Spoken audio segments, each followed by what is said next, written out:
Good morning. Welcome to week 3 of the Sewing Space Station Sew Along. I am so excited to be here and just to see how much sewing has been happening. It's just blown me away. I am just delighted to see all the lovely versions that have been emerging as you've all been sewing this special pattern that I've designed, which really came from my heart as a maker who loves to sew and who was also a very busy mum with no space. This pattern has been designed for all of you lovely sewists who are in the same position, and also all of you who love to travel and pack up what you're doing. So I'm really enjoying just seeing all of the lovely versions emerging. And in week 3, this is the week where we are actually putting all the pieces together, and you can finally see all your hard work coming to fruition, because basically this week we'll be finishing the main body of the project and you'll be able to start using it. So yeah, I'm really excited to see all of that happening, and I can't wait to see you gals all putting it underneath your machine and filling up your tool pockets and just yeah, starting to show me how it's all working for you. So I've got a few notes here. So yesterday morning in the Facebook group we did spin our wheel and we had a live winner, and that was Gloria Galliano. Now Gloria, don't believe you've contacted me yet, so you've won the week 2 prize, which was a fabulous bundle of Tula Pink solids, thanks to Modern Quilt Club. So please get in contact with me so that I can get you that prize organised and off to you. So the prize for this week for just posting your progress is this fabulous bundle of Bloomsville, so the new Tilda Bloomsville. This is a gorgeous fat quarter bundle, and this space station, I'm getting in trouble for naming my products too close to each other. This sewing space station is made in the lovely Tilda Bloomsville, but I only use the blues and the reds from this. So in this bundle, you'll also see there are some really gorgeous mustardy yellows and some really vibrant greens. And so there's a whole range in here that just waiting to be explored. So one of you lucky sewists is going to win this bundle if you post on either Instagram or on Facebook this week. So this is thanks to Two Green Zebras, so thank you very much for that sponsoring. And so today I would like to just talk about the joining of the front tool panel. So we're going to talk about joining this part on. We're going to talk about making these ties and also about binding it all together. So if you've got any questions, I'll do my best to answer. I'll try and read them as they're coming up. And hello to everyone who's joining me. I always forget to say hello, but wherever you are, thank you for tuning in and watching. It's always very exciting to see people interested. So yes, today we're going to be talking about joining this front tool panel. And so when we join this, we are left with a raw edge on the back here. And so typically this is something we want to cover up because we don't want a raw edge left in the project. So the way we cover that is with a piece of binding, and you've got a few options for this. You don't have to use bias binding for this, because bias binding is really only necessary when you're going around curves. So bias is awesome for bending around curves, but anytime you're binding something that's straight, you've got an option of using straight binding, which is just a little bit easier to control because you're not fighting that bias and having to control that. So you've got the option of using the same binding that you've cut for the whole project, and in the pattern I've got you just cutting that down a little bit narrower for this part. And you've got, yeah, so you can either use that, which may or may not blend in with the back So you've got that option of if you want to disguise this join, and I'll show you this version again. In this one I have used the same fabric as I've got on the back and on the back of the tool panel, and this just really helps that join blend in. So if that's something that you're interested in, you can do it that way, and you can also hand stitch that down if you would like to not have any stitching line along the front here. So yeah, just think about the way you'd like it to look at the end, because you can machine sew it or you can hand stitch it. So you've also got, this ends up with having some quite bulky layers, and so one of the ways that we deal with that is we do something called layering the seams. So if you've got quite a bunch of thick seams that are all going to be ending in one point, you can end up with quite a ridge of thickness there. And one way that we can help reduce that is to cut those layers down gradually. So if you take the layers of the front tool panel and just cut that seam allowance down by about half, you're going to sort of gradually taper that bulk so that it spreads out a lot more evenly. And then when you've got that binding that folds back over it, you're still going to have to push it down quite hard.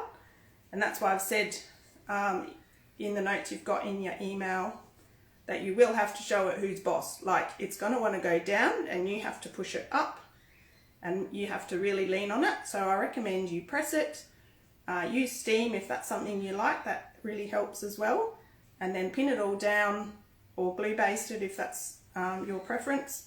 I love glue basting because it just it leaves a lot more of your hands free. You don't have to worry about taking the pins out as you're going along. So yeah, that's an option for that.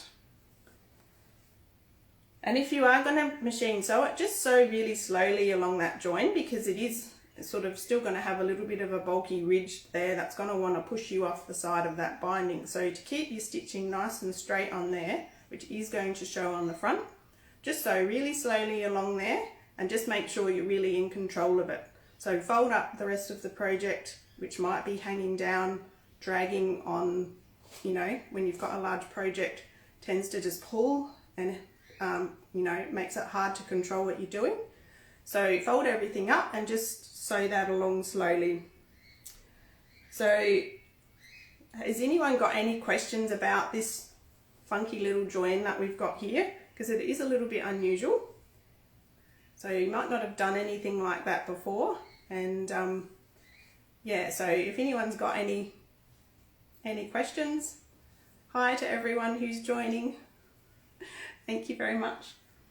I thought I'd move on to these fabric ties now. So these are made with fabric, obviously, and you've got the option of just using a ribbon. You can use a cord if you don't feel like sewing these, but if you sew them, you've got a whole range of choice that you can either contrast these or blend them in. So I just love, it is a little bit of extra work to sew these ties, but anytime you've got an option of really customizing that the way you'd like, rather than having to choose from someone else's range of ribbon or something like that, I love doing this. But they are a little bit fiddly to do, and so I showed a little trick a few days ago on Instagram. I posted a little reel to show you how to cope with this little narrow end, which typically, as you get to this under your machine, you'll find that because it's so narrow, the feed dogs on the machine don't want to, it won't grab it. Like, it's just a little bit too narrow, and typically it can start to chew under there and your stitches will all bunch up and it's hard to keep it moving.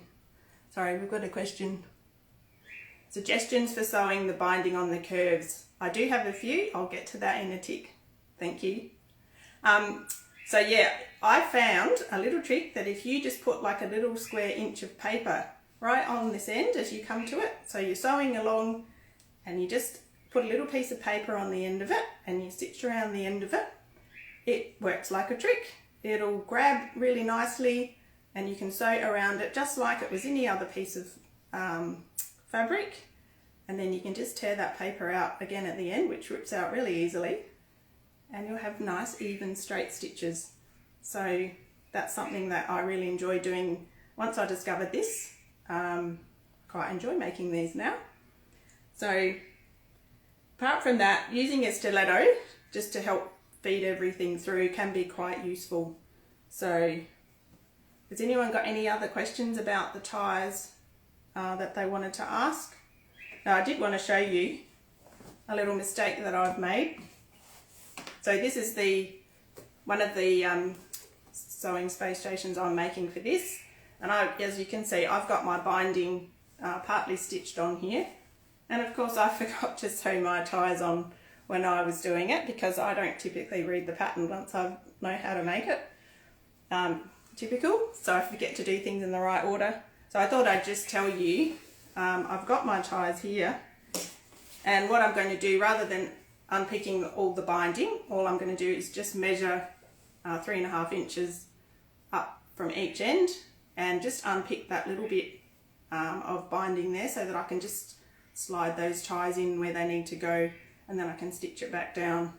So if any of you have sewn your binding on and forgotten your ties, that's what you can do. You don't have to unpick everything. So hopefully that's going to help you avoid my little mistake. So yeah, so when you are binding the whole station, I do recommend that you take some time just to clip it all the way around with clips or pins, whatever your preference is. And just when you're sewing around these curves, just make sure that you, rather than stretching it, you're actually pushing it back the other way and giving it a little bit more fabric amount on here. Because if you do stretch it even just a little bit, you'll find that this ends up all bunching up on these curves, and then and this is only for an external curve. So the opposite applies if you're going to do an internal curve, which is what we're doing on this tricky join. So this one, you're wanting to actually ease the binding around, and this particular one, as we come to this, I recommend that you open out this curve just like we did on this internal curve on the pocket. So if you snip into your binding and open it out so that you can hopefully make it as straight as possible, then you can actually stretch this binding just a little bit. Don't want to overly stretch it either, but that's going to mean that it will take up the smaller amount of room here, and so that when you flip it back the other way, hopefully it's going to cover with minimal puckers. And you probably will have some. I always get a few little puckers there, but once again, it always looks worse while you're doing it and while you've got it up close to your face. As soon as you stand back and have a look with your eyes squintily shut, you find that it looks heaps better. So yes, and so then we're left with this join here when we've got these two ends where we started and stopped. So you've got a few options here for joining. If you don't want to do a mitered join, which I do recommend you take the time to do that, because you will end up with a really nice flat smooth join where you don't have all the layers just in one spot. That's why I really love that join. You can do a butt join, which is just where you end the two ends in one spot, and then you will have a bit of a ridge where that seam is all in one place, and that's okay. If you're happy with that, you can do it that way. And the other way you can do it is to start with a raw edge, and then when you come up to the other one, you just fold it under and overlap that a little bit and sort of tuck that under the other one. And that is another perfectly acceptable way of finishing this binding off. So does anyone have any other questions about the binding? So you've got one right angle corner here that you'll be doing just like when you bind a quilt. That's the same process as that. And then you've got a few curves here that you'll be easing your binding around the curve. And typically when I flip all this over to the other side, I like to glue baste mine in place, and that just gives you a really good amount of control so that you can really see where it's landing, and you can either then machine stitch this in place from the front or from the back, or you can hand stitch it down, which is a really nice effect as well. So yeah, has anyone got any questions? Thank you very much. So I think that's really all I've got to talk about today. I hope everybody gets some sewing in this week. Don't forget to post so that you can be in the running to win this lovely fabric bundle. I do recommend sewing with this. This is a very gorgeous bundle of Tilda in this collection. So yeah, so if you still have any questions that I haven't answered or I've missed any, just pop them in the comments below and I will try and get back to you. So I hope you have a great sewing week, and yeah, stay warm, stay cool wherever you are in the world. Hope you have a lovely week.